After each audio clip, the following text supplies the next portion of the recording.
Le Seigneur nous a délivrés parfaitement une fois pour toutes. Galates 1, versets 3 à 5. Que la grâce et la paix vous soient données de la part de Dieu le Père et de notre Seigneur Jésus-Christ, qui s'est donné lui-même pour nos péchés, afin de nous arracher du présent siècle mauvais, selon la volonté de notre Dieu et Père, à qui soit la gloire au siècle des siècles. Amen.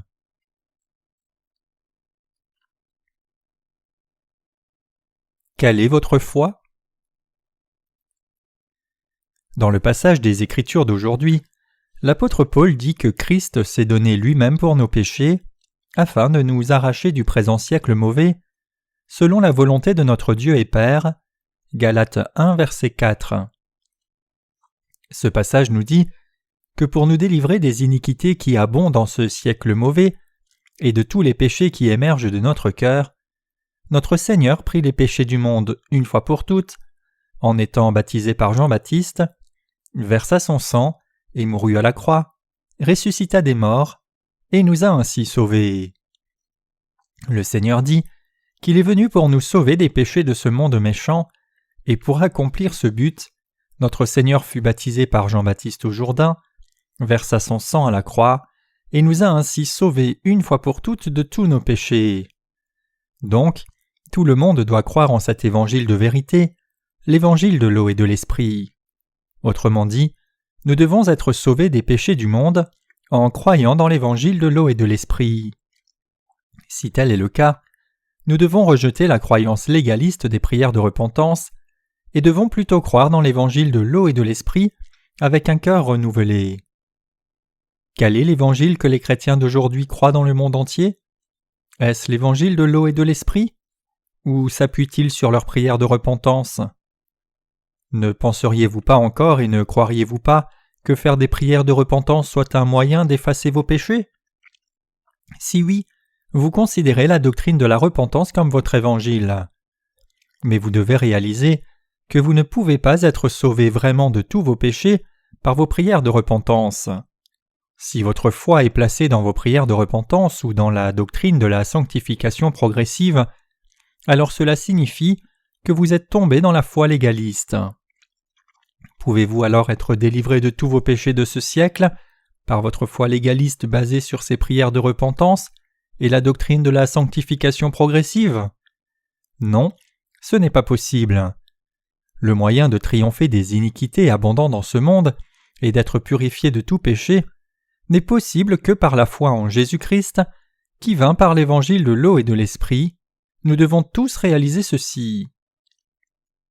La puissance de la doctrine de la repentance que les chrétiens ordinaires d'aujourd'hui croient est clairement différente de la puissance de l'évangile de l'eau et de l'esprit cité dans la Bible.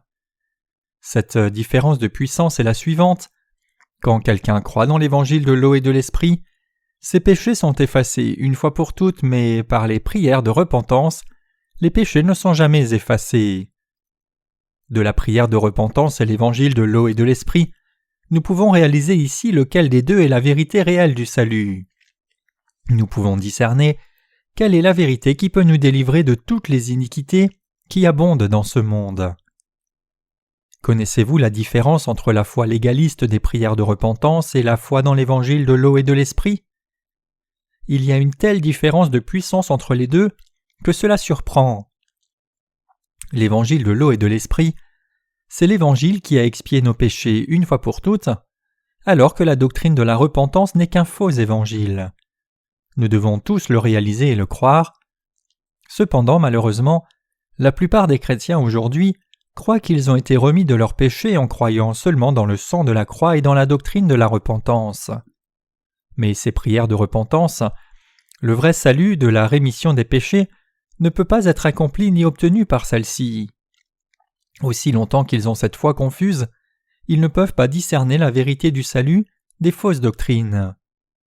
Ceux qui ne croient pas en l'évangile de l'eau et de l'esprit, et croient plutôt qu'ils peuvent effacer leurs péchés par leurs prières de repentance, peuvent réaliser qu'ils sont pécheurs, car leurs péchés sont inscrits dans leur conscience. Jérémie 17, verset 1. Tous ceux qui ne croient pas en l'évangile de l'eau et de l'esprit ne peuvent éviter de vivre leur vie lourdement chargée par leurs péchés. Alors, comment peuvent-ils recevoir la bénédiction du salut éternel en connaissant et croyant l'évangile de l'eau et de l'esprit? D'abord, ils doivent être pauvres en esprit. L'évangile de l'eau et de l'esprit, c'est la vérité de l'évangile qui peut être entendue par le pauvre en esprit, qui convainc son cœur et qui lui fait recevoir la rémission de ses péchés. Il est temps maintenant que tout le monde découvre l'évangile de l'eau et de l'esprit et apprenne et croit clairement ce qu'est le vrai salut. La puissance de l'évangile de l'eau et de l'esprit est plus que suffisante pour délivrer tout le monde de ses péchés. La puissance de l'évangile de l'eau et de l'esprit peut sauver toute l'humanité du monde. L'évangile de l'eau et de l'esprit proclame que Jésus prit et expia tous les péchés de tout pécheur en naissant sur terre, étant baptisé et crucifié, et ressuscitant des morts. C'est en connaissant ce que Jésus-Christ qui nous a sauvés par l'évangile de l'eau et de l'esprit a fait, que nous pouvons recevoir la rémission des péchés par la puissance de cette vérité. Ceux dont la foi se trouve seulement dans le sang de Jésus à la croix sont familiers aux prières de repentance. Cependant, ils doivent réaliser que par les prières de repentance, ils ne peuvent pas être délivrés de leurs péchés. Donc ils doivent discerner que seul l'évangile de l'eau et de l'esprit donné par le Seigneur est le vrai évangile. Seul Jésus-Christ est celui qui nous a délivrés des péchés de ce monde par l'évangile de l'eau et de l'esprit. Voici l'évangile de l'eau et de l'esprit. Jésus fut baptisé par Jean, versa son sang à la croix, ressuscita des morts et expia ainsi nos péchés. Seul l'évangile de l'eau et de l'esprit est l'évangile qui a la puissance de sauver l'humanité des péchés du monde. Jésus-Christ, étant baptisé par Jean et versant son sang, nous a délivrés du présent siècle mauvais et de nos faiblesses. Nous devons réaliser que l'évangile de l'eau et de l'esprit auquel nous croyons nous a délivrés des iniquités du monde et que c'est l'évangile dont la puissance est plus que suffisante pour nous délivrer de cette génération méchante. Mes chers croyants, avez-vous vraiment été délivrés de ce siècle mauvais par votre foi dans l'évangile de l'eau et de l'esprit? La puissance de l'évangile de l'eau et de l'esprit suffit-elle à expier les péchés de ce monde? Tout comme Paul dit, là où le péché a abondé, la grâce a surabondé, Romains 5, verset 20, l'évangile de l'eau et de l'esprit est plus que suffisant pour nous sauver des péchés du monde une fois pour toutes. Paul disait que la grâce du salut de Dieu abondait tant qu'elle suffisait à remettre les péchés de tout croyant. Par le baptême de Jésus-Christ par Jean-Baptiste, il était impossible qu'un seul péché ne reste dans ce monde sans être transféré sur Jésus-Christ. Dieu nous a donné l'évangile de l'eau et de l'esprit, et à ceux qui croient dans cet évangile de tout cœur, il a donné la force et la foi pour triompher de ce monde. C'est pour expier les iniquités de tous les pécheurs de la terre et nous restaurer que Jésus-Christ prit les péchés du monde une fois pour toutes en étant baptisé par Jean-Baptiste, versa son sang et mourut à la croix, et ressuscita des morts, nous donnant le vrai salut. Par l'évangile de l'eau et de l'esprit, Jésus-Christ nous a délivrés des péchés du monde, et il nous a aussi délivrés des méchants de ce monde. L'évangile de l'eau et de l'esprit, c'est réellement la foi réelle qui peut effacer les péchés de tout le monde une fois pour toutes. La puissance qui se trouve dans l'évangile de l'eau et de l'esprit est clairement distincte de la puissance de la foi de ceux qui, restant dans la foi légaliste, s'appuient sur leur prière de repentance. Comme la foi dans l'évangile de l'eau et de l'esprit est beaucoup plus puissante, nous aussi avons pu être sauvés de nos péchés en croyant dans ce vrai évangile. C'est pour cela que je prêche l'évangile de l'eau et de l'esprit à ceux qui font encore des prières de repentance. Je le fais pour qu'ils reçoivent aussi la rémission de tous leurs péchés. Qu'est-ce que l'évangile de vérité? C'est Evangelion ou bonne nouvelle. Le mot grec pour évangile c'est Evangelion et il contient le dynamis de Dieu. Le mot grec dynamis signifie force, puissance ou capacité, d'où nous tirons le mot dynamite, Romains 1 verset 16.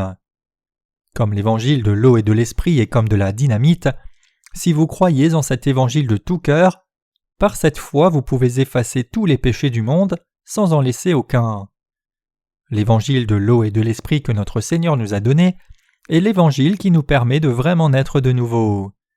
Cet évangile de l'eau et de l'esprit que notre Seigneur nous a donné est l'évangile qui peut nous sauver de tous les péchés du monde. Comme la dynamite est puissante, l'évangile de l'eau et de l'esprit, c'est l'évangile parfait qui peut sauver parfaitement de tout péché de ce monde méchant.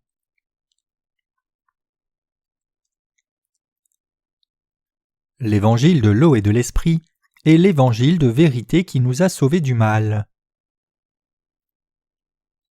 L'évangile de l'eau et de l'esprit nous a sauvés, vous et moi, parfaitement. Peu importe combien nous sommes insuffisants, et peu importe combien ce siècle est couvert de péchés, l'évangile puissant peut nous sauver des péchés de ce monde. Parce que le Seigneur nous a donné cet évangile de l'eau et de l'esprit, quiconque croit dans cet évangile a été lavé de tous ses péchés. C'est parce que ce vrai évangile est plus que suffisant pour nous sauver parfaitement, vous et moi, des péchés du monde. Croyez-vous que l'évangile de l'eau et de l'esprit est l'évangile du salut qui nous a sauvés des péchés du monde une fois pour toutes? Êtes-vous insuffisant dans vos œuvres devant Dieu? Y aurait-il quelqu'un parmi vous qui n'ait pas reçu la rémission de quelques graves péchés, même si la plupart de vos péchés ont été résolus par Jésus? Si certains parmi vous pensent cela, je vous exhorte dès maintenant à croire de tout cœur en Jésus-Christ, qui vint par l'évangile de l'eau et de l'esprit. Vous pourrez alors effacer vos péchés, y compris ces péchés qui semblent rester dans votre cœur, une fois pour toutes. Vous devez placer les péchés de votre cœur sur Jésus-Christ par la foi, et vous devez avoir la foi qui unit ces péchés à la condamnation que Jésus-Christ a endossée. Maintenant même, si vous croyez dans le baptême de Jésus et son sang à la croix, vous serez remis de tous vos péchés. Par le baptême de Jean-Baptiste, notre Seigneur prit tous les péchés de ce monde, tout comme nos insuffisances et faiblesses. Et en versant son sang à la croix, il fut condamné pour tous nos péchés à la fois. Notre Seigneur nous a tous sauvés, nous qui croyons en l'évangile de l'eau et de l'esprit, de tous les péchés de ce monde, une fois pour toutes. Notre Seigneur n'a pas expié seulement les péchés des gens élus, mais il est le vrai Sauveur qui prie et expia tous les péchés du monde, même les péchés qui sont commis en ce siècle présent. Comme notre Seigneur prit tous nos péchés par le baptême de Jean, je vous encourage à transférer tous vos péchés sur Jésus en plaçant votre foi dans cette vérité. Chacun de vos péchés a été expié par le baptême de Jésus-Christ par Jean et son sang à la croix. Donc, ce dont vous avez besoin maintenant, c'est d'avoir foi dans l'évangile de l'eau et de l'esprit. Par votre foi dans la puissance de l'évangile de l'eau et de l'esprit, vous pouvez être sauvés de tous vos péchés. Notre Seigneur a la puissance d'effacer tous nos péchés une fois pour toutes par son baptême et son sang. Parce que notre Seigneur a expié les péchés de ce monde par l'évangile de l'eau et de l'esprit, il est maintenant impossible au péché de rester dans le cœur des croyants. La puissance qui peut allumer le péché ne se trouve pas ailleurs qu'en cet évangile de puissance, l'évangile de l'eau et de l'esprit. Comme l'évangile de l'eau et de l'esprit est le vrai évangile, si vous y croyez volontairement, la puissance de ce salut demeurera dans votre cœur. Si par contre vous ne croyez pas, alors le salut de Dieu ne sera pas à vous. Aussi longtemps que l'évangile de l'eau et de l'esprit se trouve dans nos cœurs, les péchés du monde ne peuvent plus régner sur nous.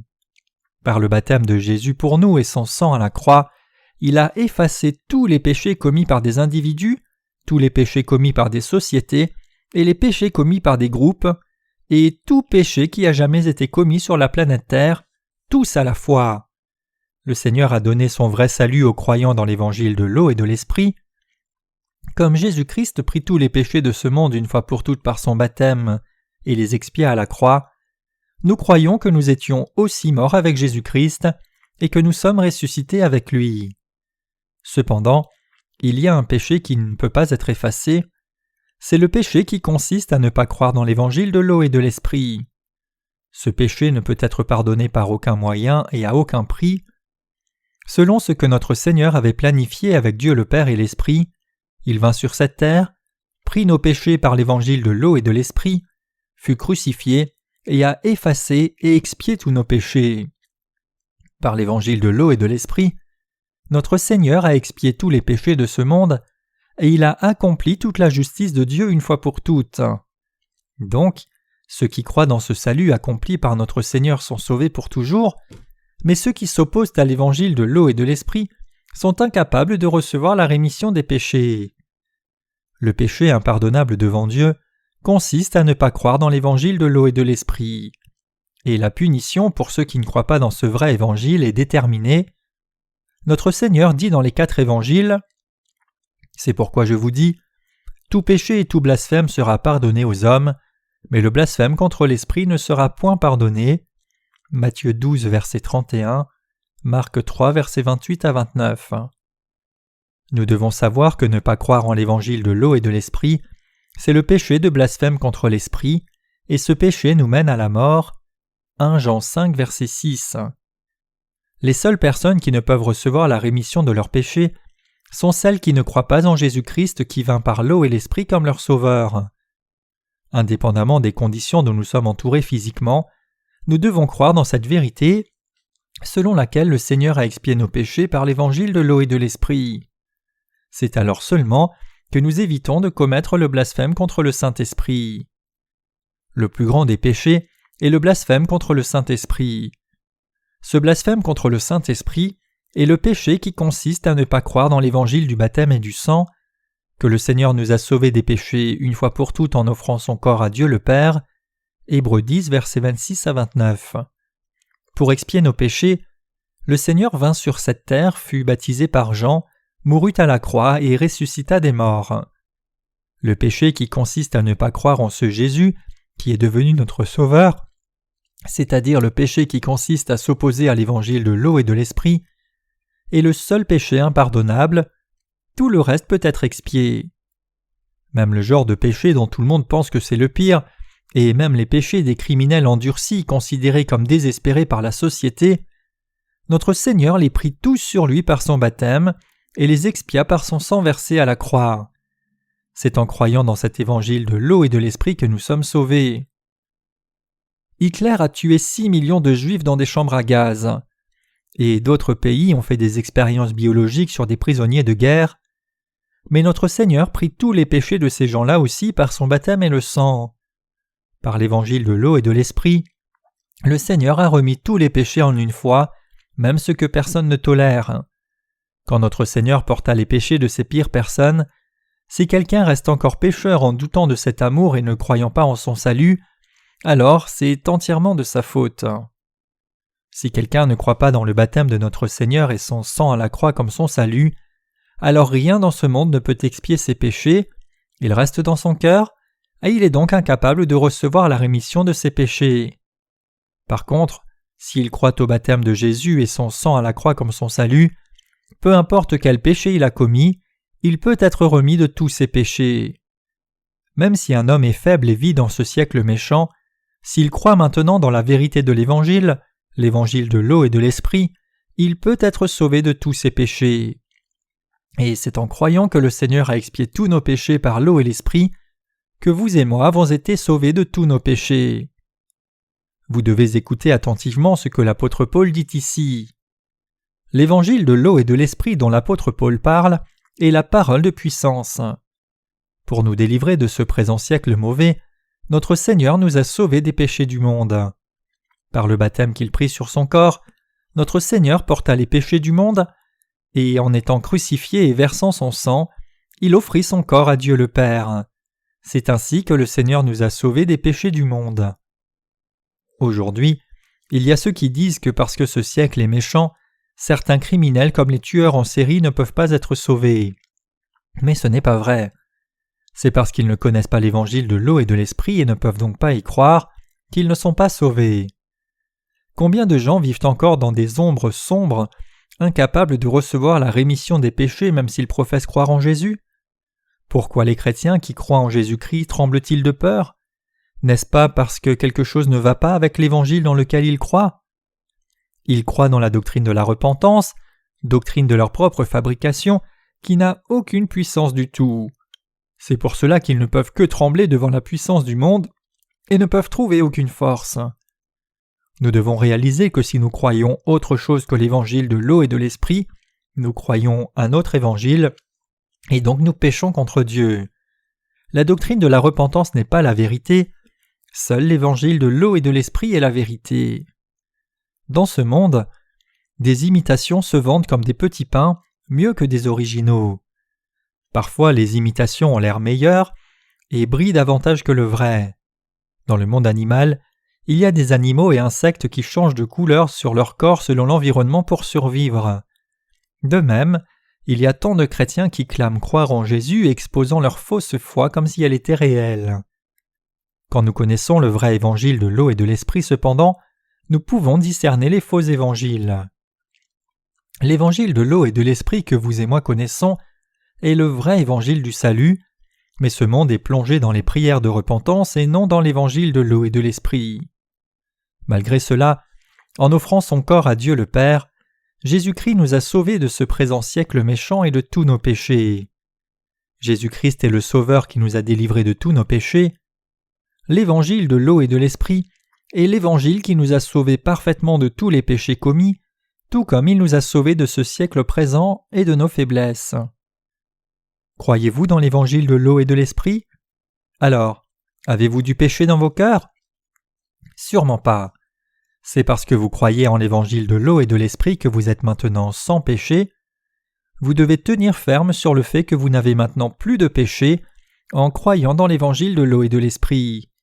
Nos consciences doivent être entièrement conscientes du fait que le Seigneur a expié tous nos péchés et les péchés de ce monde.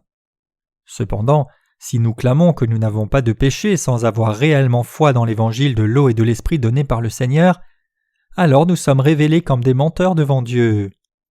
Sans la foi dans l'évangile de l'eau et de l'esprit, nous ne pouvons clamer ne pas avoir de péché. 1 Jean 1 verset 8. Nous devons avoir foi dans la vérité, selon laquelle Jésus-Christ prit les péchés de ce monde en étant baptisé par Jean pour nous, fut crucifié et versa son sang à la croix, et nous a ainsi sauvés de tous nos péchés. La vérité évidente, c'est que par l'évangile de l'eau et de l'esprit, le Seigneur nous a sauvés de tous les péchés commis dans ce siècle mauvais. C'est en croyant que le Seigneur a expié les péchés de tout le monde dans le monde entier par l'évangile de l'eau et de l'esprit que nous sommes pleinement remis de nos péchés. C'est par la foi dans l'évangile de l'eau et de l'esprit que nous faisons partie du peuple de Dieu et que nous sommes devenus ceux qui rendent grâce à Christ Jésus. Bien plus, bien que nous vivions dans ce siècle mauvais, nous ne vivons plus plongés dans ce monde mauvais ou noyés dans ce monde méchant, mais nous vivons dans la lumière vive de la vérité. Loin de là, comme le poisson qui nage à contre-courant, nous vivons nos vies contre le courant de ce monde et selon la volonté du Seigneur. Parce que Jésus-Christ nous a entièrement sauvés des péchés du monde, il nous est maintenant possible de vivre dans la lumière de la vérité par la foi. Nous sommes maintenant de ceux qui ont été sauvés en croyant dans l'évangile de l'eau et de l'esprit, le don du salut que le Seigneur nous a donné et qui le prêchons par la foi. Parce que le Seigneur nous a délivrés de ce siècle méchant, il nous est maintenant possible de vivre dans la lumière vive, même dans ce temps méchant, n'étant ni liés ni emprisonnés par le péché. Notre Seigneur nous a donné la capacité de vivre dans la lumière, et cela signifie que par Jésus-Christ, Dieu nous a donné l'évangile de l'eau et de l'esprit. Croyez-vous dans la puissance de l'évangile de l'eau et de l'esprit? Avez-vous encore des péchés? Non, vous n'avez pas de péché. Mais ne commettez-vous pas encore des péchés dans votre chair faible? Bien sûr que oui. Cependant, notre Seigneur n'a-t-il pas expié tous nos péchés une fois pour toutes par l'évangile de l'eau et de l'esprit? Il les a effectivement tous enlevés. Nous devons être éveillés à la vérité par la foi.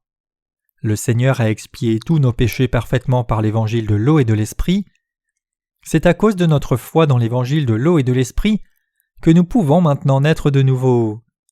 Méditant une fois encore sur l'œuvre du Seigneur qui a expié tous les péchés de ce monde et est libre du lien de nos faiblesses et de tous nos péchés, nous sommes maintenant capables de faire l'œuvre juste de Dieu par la foi chaque jour. Aucun péché de ce monde ne peut tuer nos cœurs qui croient dans l'évangile de l'eau et de l'esprit. L'apôtre Paul demande « Qui nous séparera de l'amour de Christ ? Sera-ce la tribulation, la persécution, la famine, la nudité, le péril ou l'épée ?» Romains 8, verset 35. Parce que le Seigneur nous a sauvés, vous et moi, de ce siècle mauvais, nous ne pouvons pas être mis à mort pour nos péchés quotidiens ou par d'autres choses, telles que la tentation ou la persécution de ce monde méchant. Satan ne peut pas nous séparer, nous croyant dans le vrai évangile du Seigneur avec quoi que ce soit. C'est parce que le Seigneur a expié tous nos péchés par la puissance de l'évangile de l'eau et de l'esprit, et il nous a permis de garder la vie éternelle par notre foi dans ce vrai évangile, peu importe notre vulnérabilité ou nos faiblesses. Et il a interdit à Satan de toucher nos âmes. Le fait que nous puissions continuer de vivre en suivant le Seigneur, même dans ce monde méchant, vient de ce que nous sommes maintenant sans péché en croyant dans l'évangile de l'eau et de l'esprit.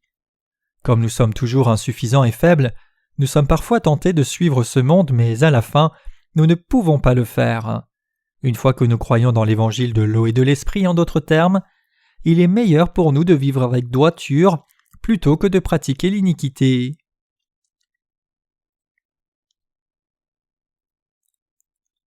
L'évangile de l'eau et de l'esprit est la vérité du salut que Dieu nous a donné. La puissance de l'évangile de l'eau et de l'esprit contient le don du salut, le fait que le Seigneur nous ait sauvés des péchés du monde. Dieu nous a fait don de ce salut. Peu importe combien le siècle présent est mauvais, notre Seigneur nous a délivrés de tous les péchés de ce monde par la puissance de l'évangile de l'eau et de l'esprit. Au temps de l'apôtre Paul, les gens de l'époque étaient aussi méchants. Ce temps présent est encore plus méchant qu'à l'époque de Paul, si bien qu'il ne peut y avoir eu aucune époque qui ait été pire depuis que l'humanité existe sur terre. Cependant, les méchants du siècle présent peuvent-ils tuer votre spiritualité ? Non, c'est impossible. Et ce parce que notre Seigneur nous en a déjà délivrés par l'évangile de l'eau et de l'esprit. Même si notre chair est encore insuffisante et faible, Jésus ne nous a-t-il pas sauvés, vous et moi, de toute faiblesse une fois pour toutes ? Jésus nous a effectivement sauvés de tous les péchés de ce temps présent, en offrant son corps à Dieu le Père une fois pour toutes. En étant baptisé par Jean-Baptiste et prenant les péchés du monde, en mourant à la croix et en ressuscitant des morts, Jésus-Christ nous a tous sauvés. La foi dans cet évangile de l'eau et de l'esprit n'est autre que la foi de l'apôtre Paul, et cet évangile, c'est la vérité réelle. Je sais très bien que nous les croyants dans l'évangile de l'eau et de l'esprit avons été sauvés de tous nos péchés, car Jésus-Christ nous a sauvés du présent siècle mauvais et de tous nos péchés. Parce que le Seigneur a complètement effacé tous nos péchés par son baptême et le sang versé, tout croyant est pleinement sauvé des péchés de ce monde. Une fois que les chrétiens sont sauvés de tous leurs péchés, ne commettent-ils plus de péchés dans leur vie ? Si, ils continuent de pécher. Bien sûr, ils ne pêchent pas intentionnellement, mais même les justes qui ont déjà été sauvés de tous leurs péchés ont encore une chair faible, et donc de temps en temps ils commettent encore des péchés dans leur chair. Cependant, parce qu'ils ont la vérité de l'évangile de l'eau et de l'esprit dans leur cœur, ils ont foi en ce que même tous les péchés là ont été remis. Donc le Seigneur nous dit « Marchez par l'esprit, et vous n'accomplirez pas les désirs de la chair » Galates 5, verset 16. Quand nous cherchons à vivre par le Saint-Esprit, nous essayons aussi de ne pas pécher dans la chair, car il demeure en nous et nous conduit sur la voie juste. Seuls ceux qui ne réfléchissent pas à ce que Dieu a fait pour nous sont dans l'incapacité de faire l'œuvre juste de Dieu et finissent donc par pécher dans la chair. C'est pour cela que le Seigneur nous dit de vivre par le Saint-Esprit. Nous devons réaliser ici que si nous ne faisons pas l'œuvre de Dieu, nous finirons par suivre l'œuvre de notre propre chair. Comme nous vivons tous dans ce monde, nous devons faire soit quelque chose de juste, soit autre chose de pécheur. Si un homme ne fait pas l'œuvre juste, il commet des actes pécheurs. Que devrions-nous faire alors entre les deux ?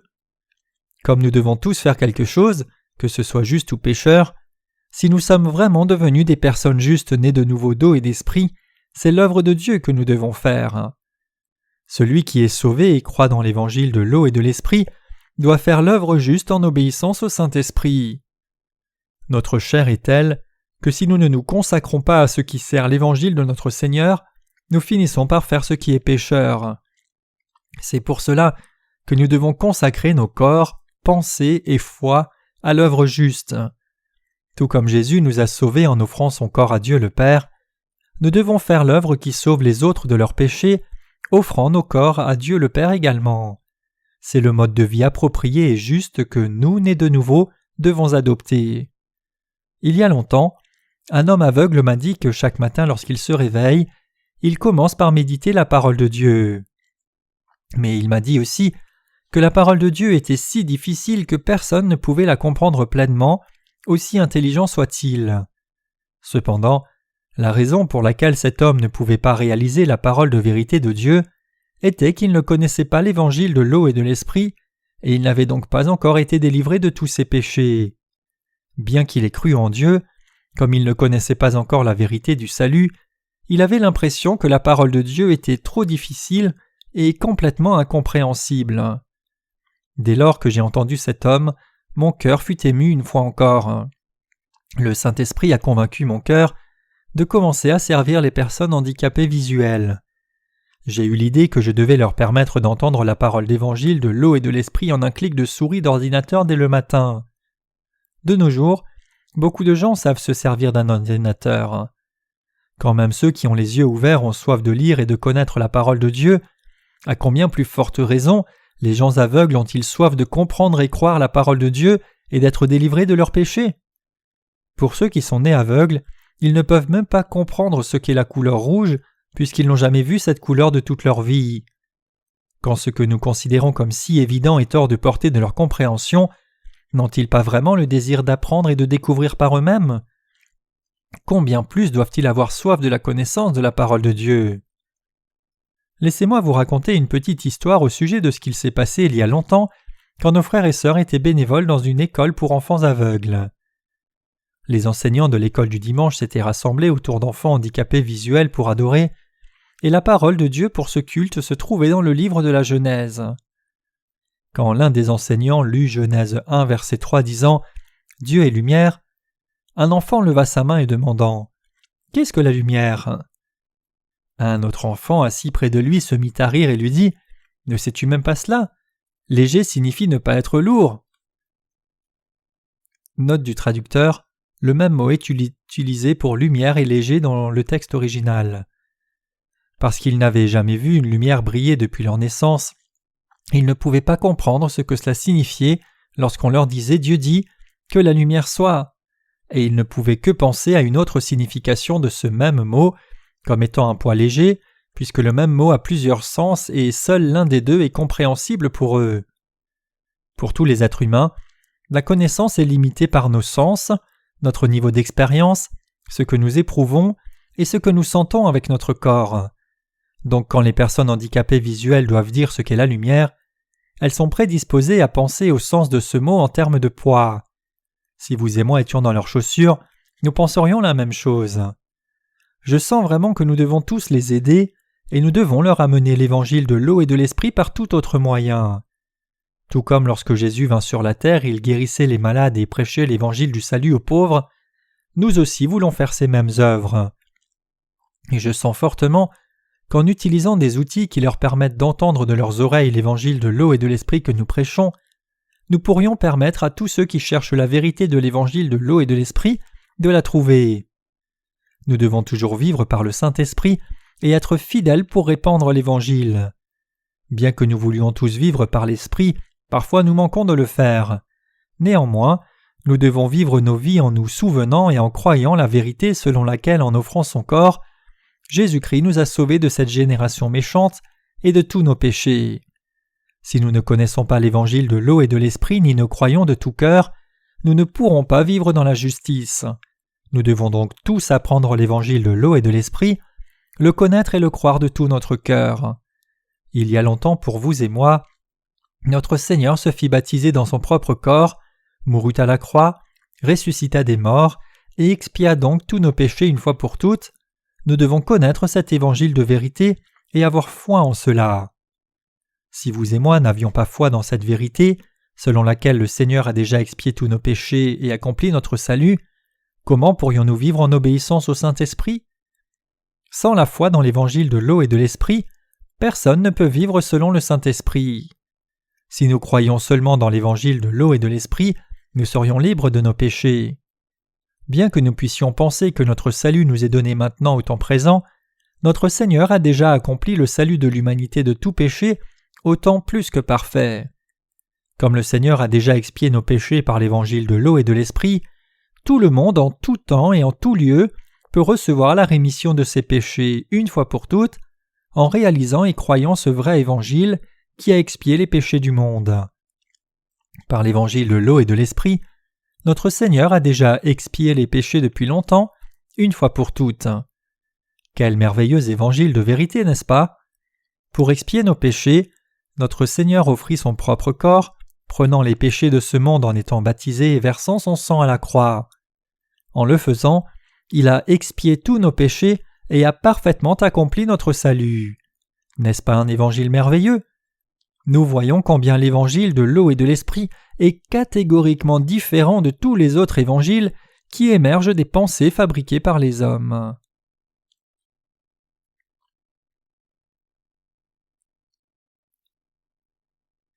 L'évangile de l'eau et de l'esprit est différent de l'évangile qui doit être complété par des prières de repentance. L'évangile de l'eau et de l'esprit que nous connaissons et croyons est complètement différent de l'évangile qui proclame seulement le sang de la croix. Et parce que le Saint-Esprit demeurant en nous est différent des esprits qui demeurent dans les adhérents aux faux évangiles, nous pouvons réaliser que le Seigneur a vraiment expié tous nos péchés une fois pour toutes. Si nous croyons en l'évangile de l'eau et de l'esprit, cette foi est celle qui nous permet de recevoir la rémission des péchés. Si certains d'entre nous, professant croire en Jésus, prient encore pour être purifiés de leurs péchés quotidiens, ils doivent réaliser que c'est faux d'essayer d'effacer leurs péchés, et ils doivent connaître et croire l'évangile de l'eau et de l'esprit qui a déjà expié leurs péchés à la perfection. Les chrétiens d'aujourd'hui croient seulement dans le sang de Jésus comme leur salut, mais leurs péchés ne peuvent être enlevés de leur cœur en croyant cela. Ils ne savent pas que tous les péchés du monde ont déjà été remis quand le Seigneur nous a donné l'évangile de l'eau et de l'esprit. C'est pour cela qu'ils ne peuvent que faire des prières de repentance et des jeûnes, essayant d'effacer leurs péchés. Pour eux, la prière de repentance est essentielle en complément de leur demi-évangile. N'est-ce pas faux? Si c'était vraiment le cas, cela signifierait que le Seigneur doit enlever nos péchés chaque jour sans cesse, mais c'est totalement faux. Notre Seigneur nous dit qu'il est assis à la droite de Dieu, Hébreux 12, verset 2. Notre Seigneur dit qu'il ne lave pas les péchés des gens maintenant, car il est déjà venu sur terre et pendant ses 33 ans de vie, il a déjà lavé tous nos péchés par son baptême, son sang versé à mort à la croix et sa résurrection.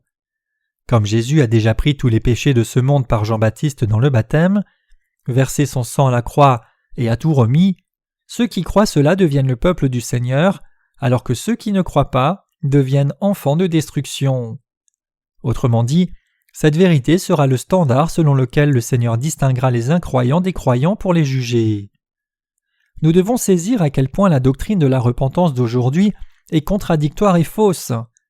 Beaucoup de gens pleurent sur leurs péchés. « Seigneur, j'ai mal fait, pardonne-moi » Si nous pouvions être pardonnés en faisant ces prières de repentance, alors pourquoi notre Seigneur a-t-il été baptisé et a-t-il versé son sang à la croix? Une telle doctrine n'est que le produit de la pensée humaine. Ce qui vient des hommes n'est pas la même chose que la vérité de l'évangile de l'eau et de l'esprit. Martin Luther était un prêtre catholique et professeur au séminaire théologique.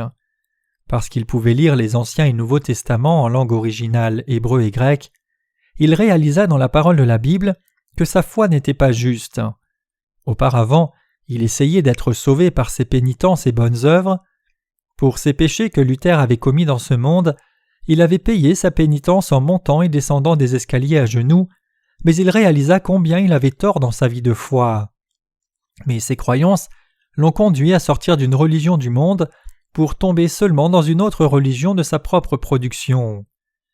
Les chrétiens d'aujourd'hui, même en croyant en Jésus comme leur sauveur, essayent encore d'effacer leurs péchés en faisant des prières de repentance à Dieu. Et certains pensent qu'ils ont reçu le pardon des péchés en jeûnant. Alors qu'ils font des prières de repentance, s'ils sentent quelque chose d'émotionnel, ils pensent « Le Seigneur a pardonné mes péchés ». Puis, convaincus que le Seigneur a expié leurs péchés, ils louent Dieu en chantant « Grâce merveilleuse, quel beau jour où moi pécheur j'ai été sauvé. J'étais perdu mais retrouvé, aveugle mais maintenant je vois. » Cependant, leurs péchés n'ont pas été effacés, mais ce n'est que leur émotion qui les a pardonnés eux-mêmes. En ce temps du Nouveau Testament, c'est une fausse croyance que de croire que l'on peut effacer ses péchés par ses propres prières de repentance. Une telle foi est différente de la foi dans l'évangile de l'eau et de l'esprit, et elle vient des pensées charnelles des hommes. Comme cela n'est pas venu du Saint-Esprit mais du diable, c'est complètement faux. Nous devons réaliser que cette notion clamant que nous sommes purifiés de nos péchés par nos propres prières de repentance ne vient pas de Jésus-Christ, mais vient des pensées orientées sur les émotions des hommes. Nous devons aussi réaliser que si les gens croient qu'ils peuvent effacer leurs péchés par leurs propres prières de repentance, ils restent incapables d'effacer leurs péchés.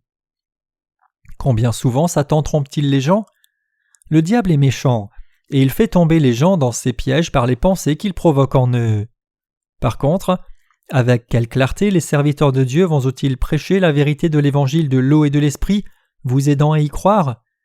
Ces serviteurs de Dieu qui prêchent l'évangile de l'eau et de l'esprit sont vraiment de bonnes personnes. L'évangile de l'eau et de l'esprit, c'est la vérité réelle du salut. Cet évangile proclame que Jésus a expié tous nos péchés une fois pour toutes en étant baptisé et mourant à la croix il y a quelques 2000 ans. Qui croit cela ? Nous le croyons. C'est par la foi que nous transférons nos péchés sur Jésus-Christ, et c'est par la foi que nous sommes nés de nouveau. En étant baptisé et versant son sang pour nos péchés, le Seigneur a remis tous les péchés du monde à la foi, c'est là ce en quoi nous croyons. Il est indispensable que vous réalisiez la vérité de l'évangile de l'eau et de l'esprit. Mes chers croyants, sommes-nous éveillés à l'évangile de l'eau et de l'esprit ? Vos péchés sont-ils en train d'être expiés maintenant, ou le Seigneur les a-t-il déjà expiés depuis longtemps par l'évangile de l'eau et de l'esprit ? Notre Seigneur l'a déjà fait par son baptême et le sang versé. Parce que le Seigneur lui-même a déjà expié tous nos péchés par la vérité de l'évangile de l'eau et de l'esprit il y a longtemps, nous pouvons être en paix. Si nous devions recevoir la rémission de nos péchés constamment chaque jour, combien serions-nous insécurisés ? Regardez quel parfait évangile de vérité nous avons. L'amour puissant de notre Seigneur nous a amené cet évangile. Il y a plus de 2000 ans, notre Seigneur vint sur la terre. À l'âge de 30 ans, il prit les péchés du monde en étant baptisé par Jean.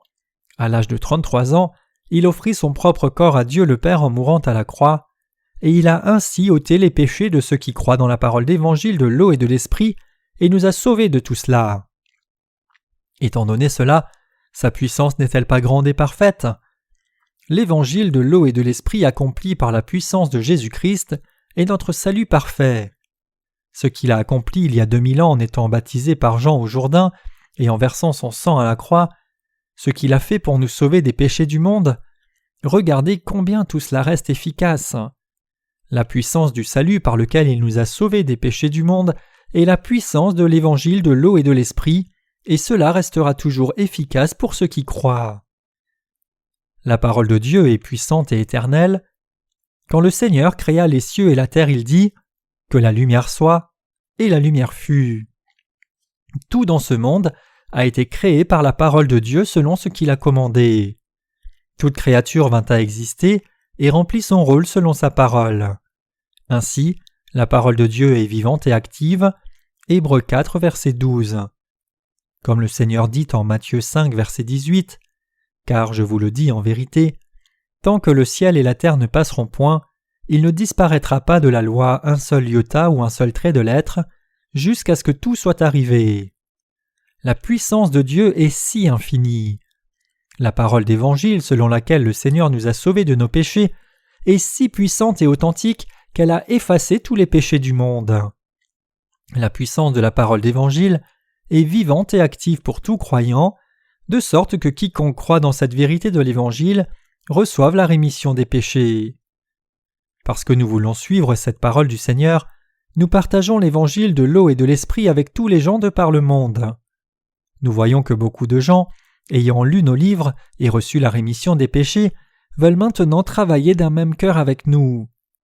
L'Évangile de l'eau et de l'Esprit du Seigneur est si puissant que bien que tout ce que nous avons fait est de prêcher l'œuvre de rédemption par laquelle le Seigneur nous a sauvés, et bien que nous les ayons jamais rencontrés face à face mais seulement par notre littérature chrétienne, ces gens nous remercient d'avoir prêché cette vérité et témoignent qu'ils sont sauvés. C'est merveilleux pour moi. Aussi, quand je vois comment Dieu agit à travers nous, je loue sa puissance et je le remercie encore davantage. Il y a des pays du monde dont nous n'avions jamais entendu le nom. Et même de ces pays cachés, les gens nous envoient leurs témoignages de salut en nous disant « J'ai lu les livres que vous m'avez envoyés, et grâce à ces livres, j'ai reçu la rémission de tous mes péchés. » D'où vient cette puissance? Est-ce notre puissance? Ou la puissance de Christ? C'est la puissance de Christ. C'est parce que Jésus-Christ est si puissant que son don qui expia tous nos péchés il y a 2000 ans est toujours efficace. Tout comme ses effets nous ont atteints, cela atteint maintenant tout le monde sur la terre entière. Jésus a-t-il expié vos péchés ou non? Le Seigneur a effectivement expié tous nos péchés parfaitement. Donc dès que je pense à la façon dont mes péchés ont disparu, je ne peux que sourire. Je suis si heureux quand je pense à la façon dont le Seigneur a expié tous mes péchés que mon corps se sentent légers comme le coton, légers comme des plumes qui volent librement dans tout l'univers. Je ne peux que rire dans mon cœur à cause de cette joie. Le Seigneur nous a sauvés des péchés du monde parfaitement. C'est pour cela que nous ne pouvons cesser d'adorer le Seigneur et l'évangile de l'eau et de l'esprit qu'il nous a donné. Nous sommes poussés à louer le Seigneur et l'évangile de l'eau et de l'esprit et à prêcher ce vrai évangile qui nous a délivrés de ce présent siècle mauvais. Quand le peuple d'Israël quitta l'Égypte, leur destination était le pays de Canaan. Peu importe combien les Israélites étaient prospères là où ils étaient, ils devaient revenir à leur patrie, et une fois qu'ils sont entrés dans le pays de Canaan, ils ne pouvaient plus retourner d'où ils venaient. Ainsi, nous les justes ne pouvons plus retourner au passé une fois que nous sommes nés de nouveau. Comme ce que Christ a fait pour nous est si grand, je crois que nous devons suivre le Saint-Esprit et prêcher l'évangile de l'eau et de l'esprit qui sauve les aveugles spirituels. Dieu nous a donné la capacité et la sagesse de faire son œuvre. Mes chers croyants, croyez-vous que Dieu nous a donné puissance et sagesse à vous et moi? Comme Dieu nous a donné sa puissance, il est bon pour nous d'utiliser cette puissance pour Dieu.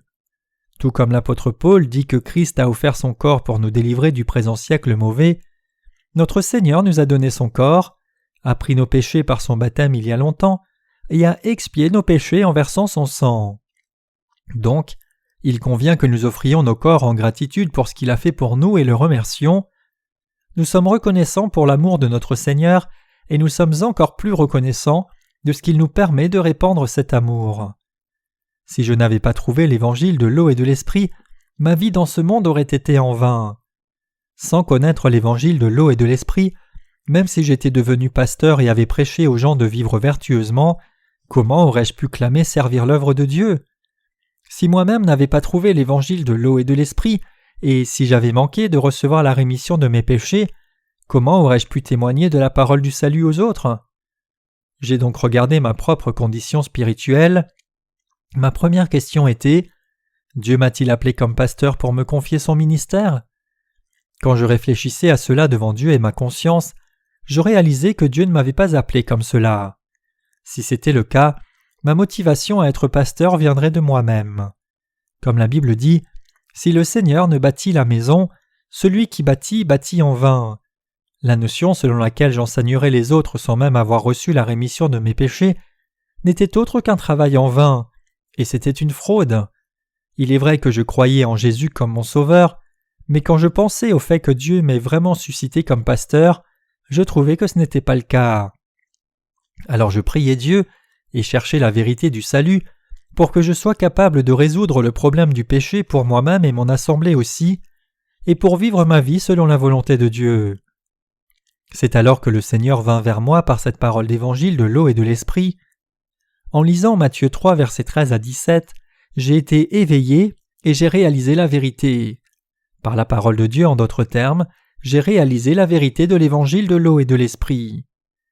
Une fois que j'ai compris cela, je me sentais poussé à prêcher l'évangile de l'eau et de l'esprit à tous les gens dans ce monde. Et j'ai décidé devant Dieu de répandre cet évangile de l'eau et de l'esprit dans le monde entier. J'ai prié Dieu passionnément. « Dieu, s'il te plaît, permets-moi de répandre l'évangile jusqu'au bout de la terre. Aide-moi, Seigneur. Bien que je n'ai rien, je veux prêcher ton évangile de l'eau et de l'esprit dans le monde entier. » Dieu m'a alors effectivement aidé. Je voulais suivre la volonté de Dieu, et Dieu m'a aidé et m'a permis de prêcher la parole d'évangile de l'eau et de l'esprit, jusqu'à vous. Suivant la volonté de Dieu, j'ai alors consacré tout ce que j'avais pour répandre l'évangile de l'eau et de l'esprit. Au point où Dieu m'a fortifié, j'ai essayé de faire tout mon possible pour obéir à sa volonté. En ces temps-là, je n'avais rien à économiser, mais malgré tout je prêchais l'évangile de l'eau et de l'esprit à tous ceux que je rencontrais. Si je vous avais rencontré dans la rue à cette époque, j'aurais même écrit par terre pour prêcher l'évangile de l'eau et de l'esprit. Mes chers croyants, alors que c'est moi qui répandais l'évangile, si vous aviez été à ma place à ce moment-là, vous auriez aussi fait exactement la même chose et prêché l'évangile comme je l'ai fait. Maintenant, nous devons tous nous unir réellement et répandre l'évangile de l'eau et de l'esprit aux gens de ce monde entier. Si nous ne plaçons pas notre foi dans l'évangile de l'eau et de l'esprit, qui d'autre pourrait suivre le Seigneur? C'est parce que nous croyons tous dans l'évangile de l'eau et de l'esprit que nous pouvons suivre le Seigneur. C'est à cause de l'évangile de l'eau et de l'esprit que nous pouvons vivre pour tous les gens de ce monde. Dieu nous a fait croire dans l'évangile de l'eau et de l'esprit, et il nous a amenés à prêcher son évangile de par le monde entier, étant fortifiés par la puissance de cet évangile. Si nous ne prêchons pas l'évangile de l'eau et de l'esprit maintenant, nous ne pouvons pas vivre comme justes. Si nous ne croyons pas que Christ a expié tous nos péchés, serait-il possible de vivre pour les autres? Vraiment, Dieu nous a permis de croire en l'évangile de l'eau et de l'esprit et de faire son œuvre, et je le remercie pour cela. Nous sommes infiniment reconnaissants à Dieu. Dieu nous a donné la joie de faire l'œuvre juste chaque jour et de vivre nos vies pour le bénéfice éternel des autres. Êtes-vous enthousiaste pour servir le Seigneur? Ce n'est pas un plaisir ordinaire. Mes chers croyants, bien que je puisse être dur, combien est-il enthousiasmant de servir le Seigneur? C'est pour cela que nous servons volontairement l'œuvre qui consiste à répandre l'évangile de l'eau et de l'esprit. Parce que nous suivons l'évangile de l'eau et de l'esprit, à quel merveilleux point ceux qui entendent l'évangile de vérité peuvent-ils bénéficier de tout cela? N'est-ce pas? Bien sûr que c'est vrai. Comme nous amenons de la joie aux gens par l'évangile de l'eau et de l'esprit, nous-mêmes sommes débordants de joie. Nous faisons l'œuvre de Dieu sur cette terre. Nous ne faisons pas seulement nos propres œuvres de la chair, mais nous œuvrons pour le Seigneur, faisant ce qui sauve les gens, et c'est pour cela que nous sommes vraiment joyeux et que notre œuvre est si digne. Comme notre Seigneur accomplit l'œuvre qui sauve les gens, nous, ses disciples, faisons aussi ce qui sauve les autres. Quand nous nous consacrons nous-mêmes à l'œuvre de Dieu, la joie spirituelle entre dans nos vies. C'est un tel plaisir pour nous de servir l'évangile de l'eau et de l'esprit. Alors qu'il n'est pas facile pour nous de servir l'évangile de l'eau et de l'esprit, il y a tant de joie pour nous. Je suis si heureux. Je suis si joyeux quand je pense à l'œuvre de Dieu qui s'accomplit. Dieu a permis à des gens si insuffisants que nous-mêmes de servir l'évangile de l'eau et de l'esprit, et c'est par nous qu'il accomplit sa volonté. Voyant cela, nous n'avons pas d'autre choix que de lui rendre grâce. À chaque fois que je vois quelqu'un qui a reçu la rémission des péchés, je suis vraiment heureux. Je suis si heureux parce que je me sens comme si nous venions juste d'avoir quelque chose pour réjouir nos cœurs, nous roulant sous un grand arbre dans une grande prairie verte avec un air pur et doux et chantant de joie. Je suis certain que vous aussi, vous avez une telle joie. Ceux qui croient en Jésus-Christ comme leur sauveur et qui suivent Christ vivent pour la joie de sauver les autres. Et servir le Seigneur avec une telle joie, c'est le bonheur lui-même. Il est très enthousiasmant pour nous de servir le Seigneur, et comme nous ne faisons que ce qui est juste, nous sommes encore plus joyeux. Grandissant dans notre enfance, nous avons tous appris à ne pas être égoïstes mais altruistes, et je crois que rien d'autre que cette vie spirituelle pour le Seigneur et les autres n'est le vrai esprit de l'altruisme. Jusqu'au jour où tout le monde croira dans l'évangile de l'eau et de l'esprit, chaque personne née de nouveau doit vivre une vie qui bénéficie aux autres. Et nous offrons en fait nos corps à Dieu le Père et à l'évangile de l'eau et de l'esprit, vivant nos vies en prêchant l'évangile de puissance qui nous a sauvés de tous nos péchés. Nous vivons effectivement des vies dignes devant Dieu. C'est pour cela que nous voulons dire à Dieu combien nous sommes heureux et reconnaissants grâce à lui. Dieu nous a permis de vivre le genre de vie qui sert l'évangile de l'eau et de l'esprit. Nous, les croyants dans la parole d'évangile de l'eau et de l'esprit, remercions Dieu de nous avoir donné la foi qui peut triompher des péchés de ce monde. Alléluia.